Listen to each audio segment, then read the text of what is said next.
కర్నూలు జిల్లాలో ఓ బాలుడికి ఘోర ప్రమాదం తప్పింది. అశోక్ నగర్ ప్రాంతంలో కాలువల మరమ్మతుల కోసం తవ్విన గుంతల పక్కన విద్యుత్ స్తంభం ఒక్కసారిగా కూలింది.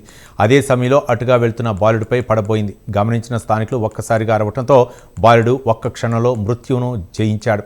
ఈ ఘటనకు సంబంధించిన దృశ్యాలు అక్కడ సీసీ కెమెరాలో రికార్డయ్యాయి. అధికారుల నిర్లక్ష్యపు పనితీరు వల్ల ఈ ప్రమాదం జరిగిందని స్థానికులు మండిపడుతున్నారు.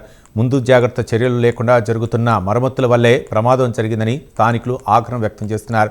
ఇలాంటి ఘటనలు మళ్లీ పునరావృతం కాకుండా సంబంధిత అధికారులు తక్షణమే చర్యలు తీసుకోవాలని డిమాండ్ చేస్తున్నారు స్థానికులు. దీనిపై మరింత సమాచారం మా ప్రతినిధి మస్తాన్ అందిస్తారు. ఎలక్ట్రికల్ డిపార్ట్మెంట్ నుంచి నేను మా ఏఈ గారు ఉదయం ఫస్ట్ ఏఈ గారికి ఫోన్ వచ్చింది సార్. ఫోన్ రావడంతోనే సార్ ఇమ్మీడియట్గా రెండు సబ్స్టేషన్లో లైన్లు బంద్ చేశాడు సార్. 11 kV బంద్ చేశాడు. 11 kV బంద్ చేస్తేనే ఆటోమేటిక్గా కరెంటు పోయింది.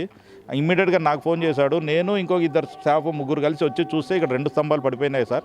ఇక్కడ వీళ్ళకి అడిగితేనేమో సార్ జేసీబీ వాళ్ళు తవ్వితే కింద పడినాయి సార్ అన్నారు. ఇంత కొంచెం చెప్పాం సార్, ఇట్లా ఏమో పోల్స్ ఇట్లా ఏమన్నా దగ్గరకు ఉన్నాయి కదా సార్ అంటే వాళ్ళు ఏదో కొంచెం వినపడక వాళ్ళకి తవ్వారు సార్ అని ఇమ్మీడియట్గా పడిపోయిందంటే మేము ఇమ్మీడియట్గా లైన్ ట్రాన్స్ఫార్మర్లు 2 బంద్ చేసాం సార్. బంద్ చేసి మేము అన్ని లైన్లు తీసేస్తుంటే ఇక్కడ ఉన్న వాళ్ళు వచ్చేసి సార్ ఇట్లా స్తంభాలు పడిపోయినాయి, ఇట్లా మేము కొద్దిగా వాళ్ళకి చెప్పాము అంటే వాళ్ళు ఉదయమే వచ్చారు సార్. ఎప్పుడు 10 గంటలకు వచ్చి మాకు ఇన్ఫర్మేషన్ ఇచ్చేవాళ్ళు. మేము ఎవరో ఒకరు వచ్చి చూసి ఏదో తాడు కట్టేవాళ్ళమో లేకపోతే ఇక్కడ మార్చొద్దండి లేకపోతే తవ్వొద్దండి అని చెప్పేవాళ్ళం సార్. ఎప్పుడు అది లేకుండా ఇమ్మీడియట్గా పడిపోయింది. మేమైతే లైన్లు తీసేసాం సార్. తర్వాత కొంతమంది వచ్చి ఇట్లా పిల్లోడు జస్ట్ తప్పించుకున్నాడు సార్ కొద్దిగా పిల్లోడు, లేకపోతే పిల్లోడి మీద పడేవి అంటే మేము కూడా ఆ పిల్లోడు కోసం వెతికాం సార్, దొరకలేదు. కానీ తర్వాత వీడియో చూస్తే మాకే చాలా భయం వేసింది సార్. ఆ పిల్లోడిని చూస్తుంటే నిజంగా చాలా అదృష్టం అనుకోవాలి సార్. ఈరోజు ఆ పిల్లోడు అయితే అదృష్టం కొద్దీ తప్పించుకున్నాడు సార్. కరెంట్ అయితే ఉంది సార్. అప్పుడు ఇమ్మీడియట్గా బంద్ చేసినారు, మా ఏఈ గారు బంద్ చేయించారు.